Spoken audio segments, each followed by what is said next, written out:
আবারও একবার আমার পিছনে 100 জন মানুষ আছে আর তাদের বয়স হলো 1 বছর থেকে শুরু করে 100 বছর পর্যন্ত। আর এরা সবাই মিলে কম্পিট করছে $2.5 লাখ জন্য। প্রত্যেকে নিজের কিউবে চলে যাও।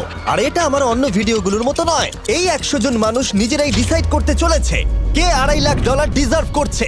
প্রত্যেকে নিজের কিউবের ভেতরে যাও।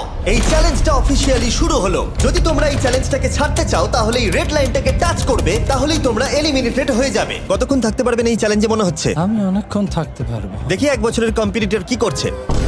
তুমি কি টাকাটাকে জিততে চাও? ঠিক আছে, ট্যাবলেটটা নিয়ে মজা করো। এই যে লাইনটা দেখছেন এটা শেষ পর্যন্ত টিকে থাকবে। আমি 48, দারুণ লাগছে। এটা শুরু থেকেই পরিষ্কার ছিল যে মাঝবয়সীরাই ছিল সব থেকে বেশি ফোকাসড আর ডিটারমিন্ড, কিন্তু সেটা অবশ্য সবাই ছিল না। বাইরে পা দিলে তুমি কিন্তু হেরে যাবে। ওকে, তাহলে 2 বছরে এলিমিনেট হয়ে গেল। যেমনটা ভেবেছিলাম, সবার প্রথমে বাচ্চাটাই বেরিয়ে গেল। তোমার এখানে ভালো লেগেছে? ও যখন বলতে পারবে